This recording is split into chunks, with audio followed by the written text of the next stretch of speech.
신앙인에게 있어서 가장 중요한 것이 영적인 건강인 것입니다. 만약 어떤 사람이 여러분에게 묻습니다. 교회 생활도 오래 하시고 예배도 빠지지 않고 열심히 주일 참석하시는데 영적 건강에 대해서 어떻게 생각하세요? 본인의 이런 질문을 받았다. 어떻게 대답하실 것 같습니까? 하나님을 믿는데 제가 염려 없습니다. 이렇게 나와야 되잖아. 그죠? 늘 기쁨 있습니다.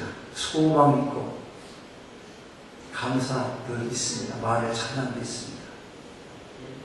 이렇게 대답이 나오면 이 사람 좋은 거죠. 영적인 건강 상태가 참 좋은 것입니다. 그런데 물었는데 이렇게 말해. 글쎄요. 어떨 때는 기쁘고 감사한 것도 있지만 요새 같으면 맥 떨어집니다. 왜 다시까지 이렇게 구질구질하고 그냥 하여튼 맨날 지옥 왔다 갔다 그래요. 하루에 12번씩 이렇게 얘기합니다. 그러면 이게 어떻게 되는 거예요? 이런 대답 나온다면 이 사람은 영적인 건강이 어떤 상태예요? 지금 영적인 상태가 어떤 거예요? 안 좋은 거죠. 안 좋은 것입니다. 왔다 갔다 하니까 왔다 갔다 세상에서 이것도 아니고 저것도 아니고 덥지도 않고 차갑지도 않고 그럴 때 그걸 뭐라 해요? 무슨 지대? 무슨 지대? 회색지대. 회색지대.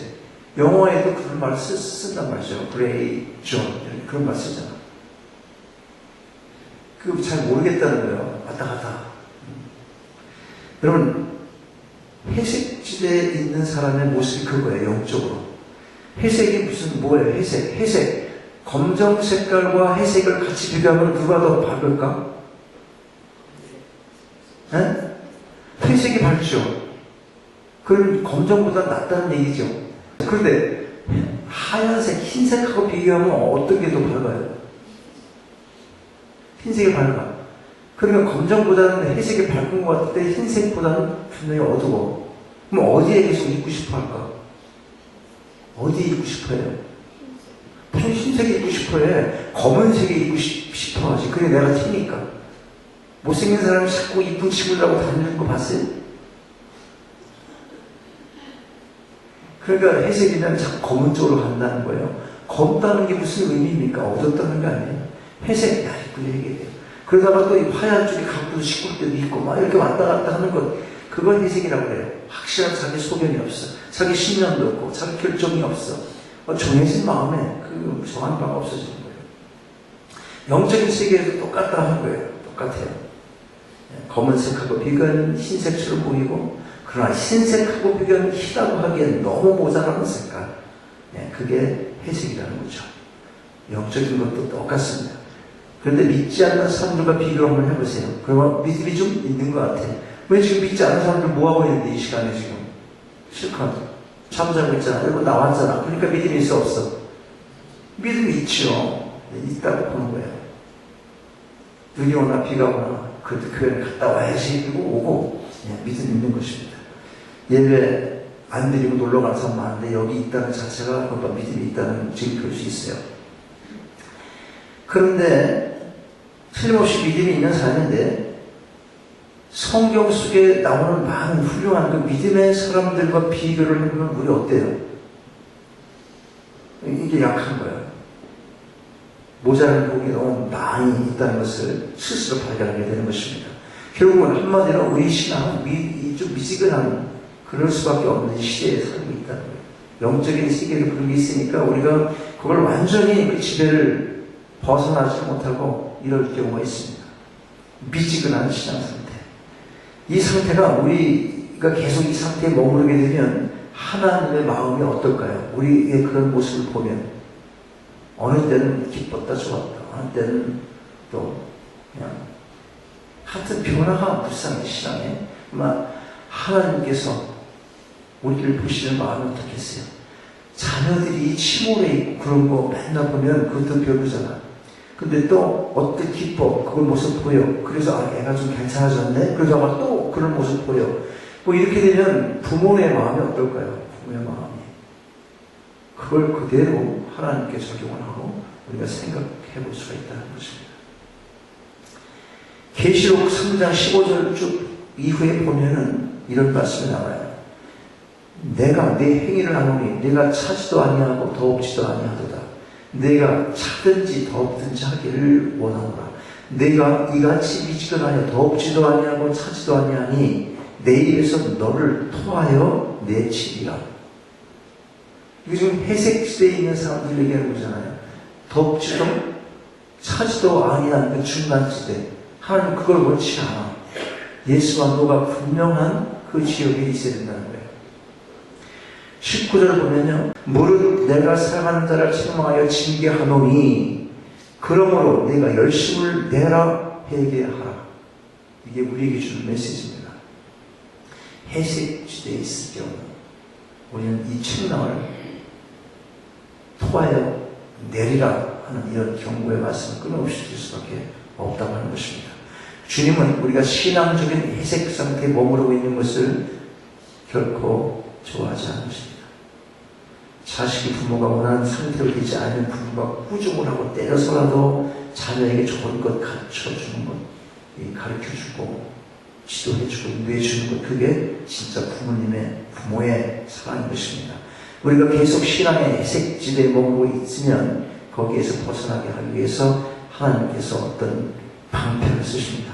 비상수단이에요. 그게 뭐냐면 바로 고난인 것입니다. 고난. 우리 스스로가 못하면, 밖에서 생각하지 않으면 고난의 시기를 주어서 하나님이 할 수 없이 하시는 거예요. 비상 조치를 취하신다는 것입니다. 하나님께서 어떻게 고난을 통해서 우리의 믿음을 새롭게 해주신 거예요? 어떻게 새롭게 해주십니까? 오늘 야곱을 통해서 한번 그것을 기원을 바꾸자 하는 겁니다. 야곱은 아브라함의 손자고 또 이삭의 아들입니다. 믿음의 조상을 둔 훌륭한 가문에서 태어났어요. 이 야곱 마음속에도 믿음이 있습니다. 그 마음속에 장자권에 대한 소망이 있었습니다. 물론 이 장자가 다른 동생들에 비해서 재산을 갑절로 상속받는다는 그 이유도 이 장자권이 소중하다는 것을 우리가 생각할 수 있습니다. 그런데 야곱은 재산이 탐나서 장자권을 사모한 게 아니에요. 장자가 되어야만 그 가족을 대표해서 하나님께 제사를 드릴 수 있는 그런 특권이 있다는 거죠. 야곱은 바로 이 장자권을 사모한 것입니다. 틀림없이 이런 면에서 볼 땐 믿음의 사람인 거예요, 지금. 그런데 그 장자권을 차지하려고 하는 과정을 보게 되면 이건 전혀 신앙의 사람하고는 관계없는 아주 세상 사람도 하지 않는 이상한 짓을 했잖아, 지금. 성경은 솔직하게 그걸 다 기록하고 있어요, 지금. 형을 속이고 아버지를 속여서 이 장자권을 가로채는 거예요. 가로채는. 형이 가장 배고플 때 그 형 배고픔을 참지 못한다는 약점을 이용해서 장자권을 빼앗은 것입니다. 뭘 빼앗았어? 시작. 안 읽은 사람 모르지 뭐.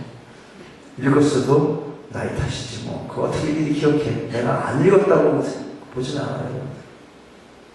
그게 뭐였지? 잠깐 생각할 수 있어요. 아버지 앞을 잘 보지 못한다는 그 약점을 이용해서 아버지를 속이고 장자권을 취한 거라는 거예요. 한쪽 보면 믿음이 있는 것 같고 또 다른 한쪽 보면 이건 전혀 믿음 없는 사람, 그런 행위를 보게 되는 거예요. 신앙의 회색지대에 있는 그런 사람이고 우리가 생각할 수가 있어요.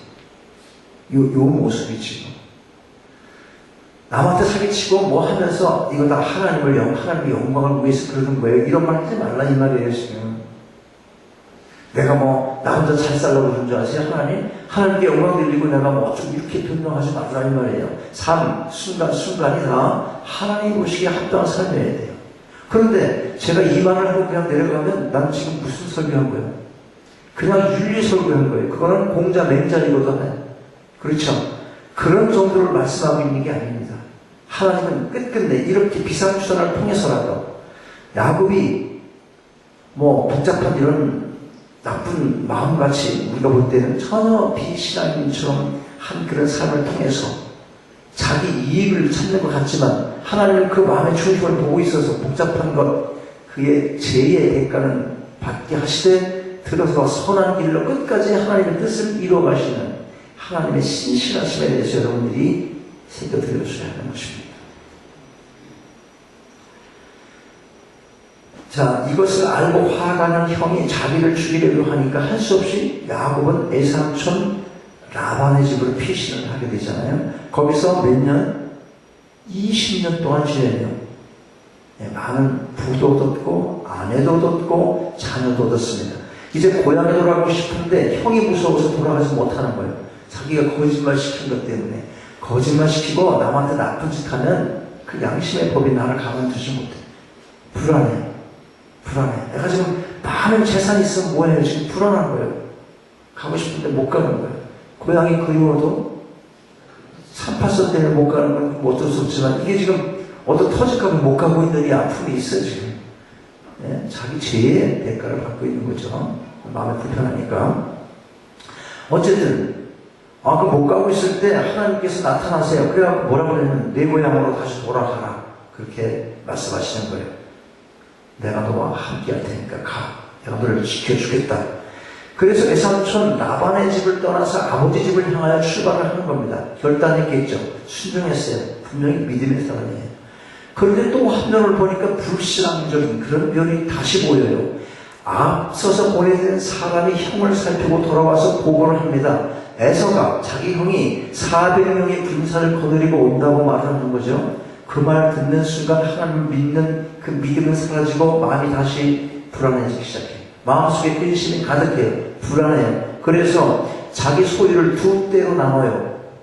한 대를 칠 때 그걸 잊어버릴 때 다 잊어버리지 말고 감추는 거 있잖아. 혹시 몰라 감춰놓고 떼어놓는 것. 우리 누구 마음이야 이거? 사람 마음 그렇게 말하면 안 되고 이건 내 마음이야 그러셔야 되지. 다 내 마음이야. 이게 똑같아. 혹시 몰라갖고. 그래서 지금 나눈 거예요. 나눴어. 한 대 칠 때 나머지 한 대라도 구해야 된다고 생각한 것입니다. 이것도 또 한 가지 불신하는 거예요. 그런가 하면 이 위기를 처해서 하나님께 기도를 해요. 그럼 기도하는 것도 무슨 뭐야 이거. 하나님께서 함께 하신다고 약속하지 않으셨습니까? 하나님 나를 지켜주시옵소서. 이렇게 기도하는 거 보니까 또 뭔가 신앙에 끈이 있는 거예요. 하나님 능력을 믿으니까 기도하는 거잖아. 그게 자기 욕심에 비롯된 거 됐다 하더라도 일단 하나님께 기도한다는 건 이게 뭔가 신앙의 모습이네요. 그런데 기도하면서도 이 기도를 하나님께 안 들어주시면, 하나님께서 안 들어주신다면 내가 이렇게도 하고 저렇게도 해야 되겠다. 나름대로 인간적인 계획을 세우고 있다. 이런 얘기예요. 기도를 하는데 만약 이 기도를 안 들어주시면 그러면 이렇게 해야 되겠다. 그래서 두 대로 나누고 그러는 거잖아 지금 이게. 그건 또 누구 마음이야? 그건 내 마음이지. 오늘 설교 성공한 거예요. 내 마음이야 내 마음. 오늘 보면 23절 이후를 쭉 보니까 이제 아버지 집을 향하여 가는 가운데 야복강을 만나게 되잖아요. 자기 아내와 자기 자녀들을 다 건네놓고 자기는 홀로 남았어. 얼마나 지금 치사한 거예요 지금 이거. 에서가 400명의 이 군사를 데리고 온다고 그러는데 거기를 글쎄 아내와 자녀들을 다 건네놓고 자기 이쪽에 있는 거 이쪽에 지금 식구들 다 건네놓고 자기는 혼자서 지금 고민을 하고 있는 거예요. 최악의 경우 에서가 와서 자기 처자를 죽인다 하더라도 강이 가로놓여 있기 때문에 강을 건너는 그 동안 자기는 도망치겠다 이런 생각 갖고 있다 이 말이에요. 이때 어떤 사람이 달려들어서 야곱과 씨름을 하게 됩니다. 그분이 누구예요? 그분이 여러 가지 추측할 수 있지만 많은 학자들 말해요. 성육신 하시기 전에 그리스도다. 그리스도. 그분이 오셔서 지금 야곱과 씨름을 하고 계십니다. 둘 사이에 무슨 대화를 했는지 알 수가 없어요. 성경에 안 나왔으니까. 그런데 우리가 생각해 볼 수 있어요. 추측해 볼 수 있는 그런 내용이 있습니다. 야, 너 정말 믿음의 사람 맞아? 이렇게 얘기했을지 몰라요. 하나님을 믿고 가서 도로 강을 건너가라. 이렇게 했을지 몰라요. 치사하게 자식하고 네 마누라를 먼저 보내고 너 여기서 뭐 하는 짓이야? 째째에게 이게 믿음 있는 짓이야? 이렇게 얘기했을 거란 말이죠. 그랬더니 나 못 가요. 나 못 가겠습니다. 이렇게 저쪽에서 에서가 자기를 받아들이고 용서한다. 그런 전갈이 오기 전까지 내가 건너갈 수 없다. 이거 얘기하고 있는 거예요, 지금. 못 간다. 가라. 못 간다. 계속 그거예요. 타일러도 말을 듣지 않아. 명령을 해도 말을 듣지 않아. 그러니까 이제 어떻게 육체적으로 시력을 하는 거예요. 영적으로 또한 투쟁이 있는 거예요. 영적인 투쟁이 여기 있는 것입니다. 너무 말을 안 들어요. 그러니까 어떻게 나중에 그분이 야곱의 환도뼈를 쳐버려요. 그냥. 이게 내가 졌다 이거. 이 인간 고집충에 진짜 힘이 없어서 졌다 그런 의미가 아닌 거예요. 그 고집. 이게 그래가지고 어떻게 했어? 환도뼈를 쳤어. 환도뼈는요 다리와 허리 사이에 연결시키는 이 부위예요. 그러니까 이 뼈가 위로게 되면 제대로 걸을 수가 없게 되는 것입니다. 최악의 경우에 하나님이 나를 보호해주지 않아도 내 다리 믿고 도망치려고 했잖아. 이 다리 믿고 도망치려고 했는데 이 환도뼈가 왜골되니까 이제 도망칠 수도 없어. 끝이야. 그러니까 매달릴 때가 어디야? 어디다 터지면서도. 그래서 매달리는 거예요. 눈치를 챈 거예요. 이분이 바로 하나님이구나. 비슷하게 이렇게 눈치챘단 말이죠. 그래서 그분을 붙들어 버려요. 나에게 복을 내려주시옵소서. 복 주세요. 나한테 복을 주세요. 그렇지 않으면 절대로 안 보내드리겠습니다. 이러고 있는 거예요. 지금 이게 아주 대단하죠.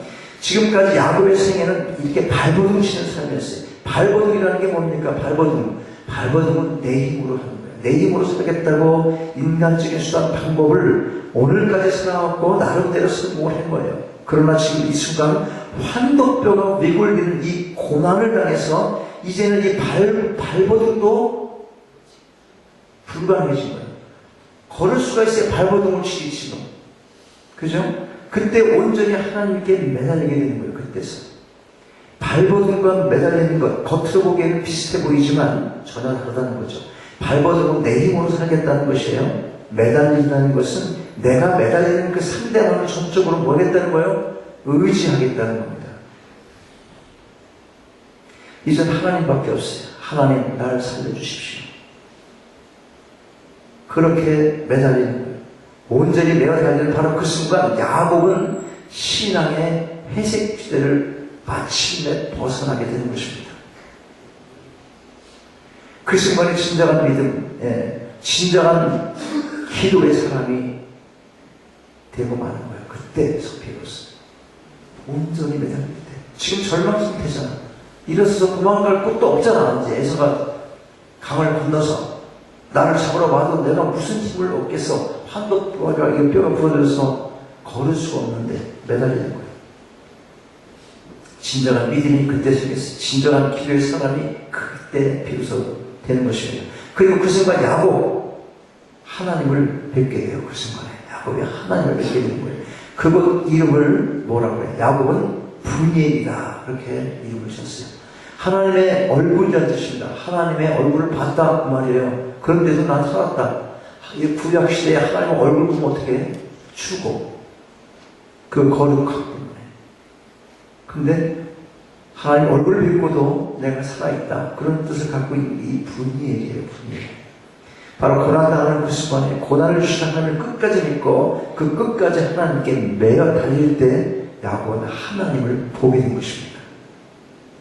그 순간 더 이상 하나님은 아브라함의 하나님, 이삭의 하나님이 아니고 나의 하나님이 된 거예요. 나의 하나님. 그 족보에 나왔어 안 나왔어요? 아브라함의 하나님, 그 다음 누구예요? 이삭의 하나님, 그 다음부터 누구예요?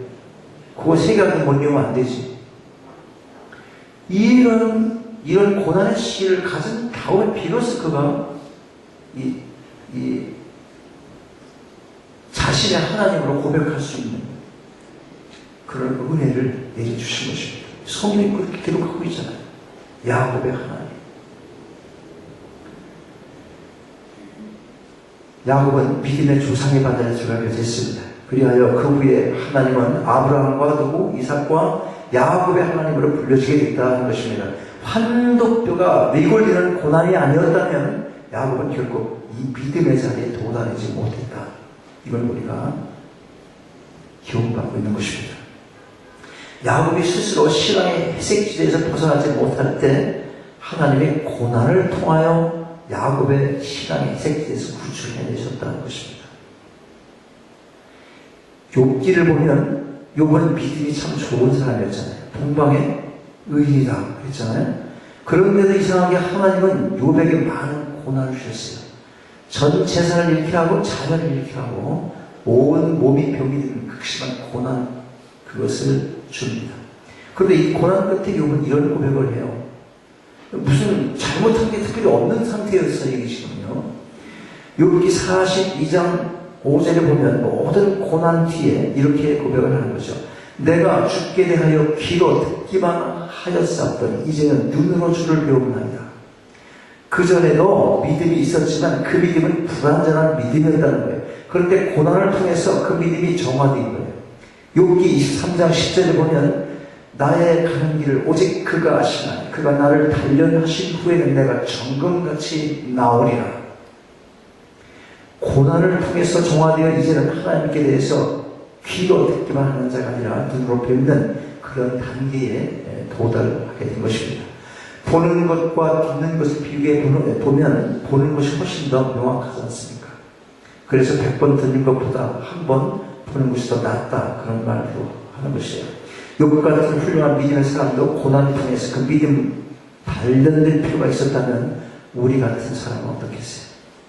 그러므로 우리는 고난 필요한 사람인 거예요, 때때로. 그리고 그 고난은 우리들 신앙의 회색 지대에서 구출해내는 하나님의 특별 조치라는 거예요. 특별 조치. 근데 중요한 건 말이죠. 이게 내가 지은 죄 때문이야 라고 생각하는 그런 관점보다는 이게 나를 향한 하나님의 관심과 사랑이시지. 생각을 바꾸셔야 한다는 거죠. 이것이 강한 겁니다.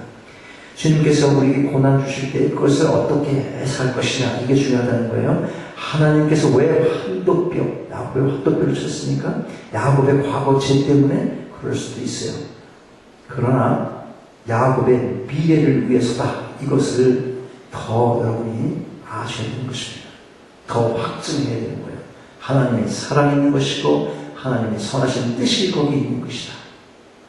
야곱의 믿음을 온전하게 하기 위해서 하나님께서 야곱의 환도뼈를 쳐주셨다는 거예요. 이제 주님께서 우리에게 고난 주실 때 우리가 취할 태도, 야곱처럼 고난 주시니까 하나님께 어떻게 하는 겁니까? 매달려야 한다는 거예요. 매달려야 하는 거예요. 매달려야 한다는 건 잘 보세요. 지금 야곱의 경우 논리적으로 잘 맞지 않아요. 환도뼈를 치신 분이 허리까지 칠지 어떻게 하나, 이거 아주 죽여버려야 되겠네. 그래서 매달리기가 지금 뭐야? 나한테 복 주지 않으면 못 깔고 매달리다가 더욱더 터질 확률도 있을 수 있는데도 불구하고, 그렇잖아요. 이게 지금 그런 논리를 갖고 있는 거예요. 논리적으로 보면 좀 맞지 않는 듯해요. 근데 그분에게 다시 매달리는 것이 바볼처럼 볼지 모르지만, 그러나 그것이 바로 신앙이다, 이런 얘기예요. 지금 많은 사람들 보면요, 고난당할 때 그 불신앙으로 타락하게 되기도 합니다. 때때로 매달리지 못하고 오히려 고난당할 때 그만 그 시험에 실족해서 믿음을 잃어버리게 되는 거예요. 그런 경우가 얼마나 많은지 몰라요. 그때 오히려 매달려야 할 때인데, 대표적으로 가나안을 정탐한 10명의 정탐꾼 12명을 보냈는데 10명은 가나안 군인이 이 강함을 보고 그만 믿음을 못하겠어 잃어버리고 말았어요. 그리고는 애굽으로 다시 돌아가자, 그렇게 말을 해요. 그런데 여호수아와 갈렙은 저들은 우리 밥이다, 여호와께서 우리와 함께 하시고 우리 능히 저들을 이길 수 있다. 결국 이 두 사람 가나안 들어갔어요. 여러분, 믿음 없는 사람이 고난이 닥칠 때 그것을 무슨 다시는 빠져나올 수 없는 캄캄한 어떤 동굴에 들어갔다, 내가 지금 있는 처지가 꼭 동굴에 있는 것 같다, 나갈 수 없는, 그렇게 생각할 수 있어요. 그런데 믿음이 있는 사람은 고난이, 그 어둠이 닥칠 때, 고난이나 환난이나 이런 어둠의 그런 시련이 닥칠 때 그것을 동굴이다, 그런 생각하는 게 아니라 터널이다, 그런 생각을 한단 말이에요. 터널은 캄캄하지만 힘든 가운데서 계속 전진하기만 한다면 벽에 부딪히지 않고 밝은 출구가 마침내 나와요, 안 나와요? 나오게 되어 있는 것이에요. 그렇게 되면 훨씬 더 유익하게 되는 거예요. 하나님께서 천국을 순리하는 우리 여정에 순간순간 이런 어둠의 턴을 주시면 그것은 우리를 사랑하기 때문이며 우리에게 유익을 주시기 위함이라는 이 사실을 반드시 기억하실 필요가 있습니다. 하나님께서 사랑하시게 주신 터널인 것입니다. 하나님만이 그 어려움을 도와줄 수 있어요. 그러므로 이제는 하나님께 매달려야 하는 것입니다.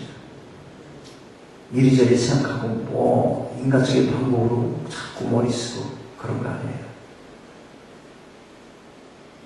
하나님 결코 우리에게 통구를 주시는 분이 아니에요. 하나님은 터널을 주십니다. 반드시 뚫고 지나가기만 하면, 통과하기만 하면 밝은 빛이 나타나는 전적으로 변한 그런 세계를 만나게 되는 것입니다. 우리에게 영원한 천국 주시려고, 천국에서 더 큰 자 되게 해주시려고, 우리에게 갑절의 믿음을 주시려고 여러 모양으로 고난을 허락하시는 것입니다. 그러므로 고난당할 때 뒤로 후퇴하지 마시고 무릎 꿇고 기도하며 앞으로 전진하시기 바랍니다. 큰 믿음, 확실한 믿음, 절대적인 믿음을 가진 사람으로 이름이 바뀌어지는 놀라운 복을 누리는 믿음의 자녀들이 다 되시기를 주님의 이름으로 축원합니다.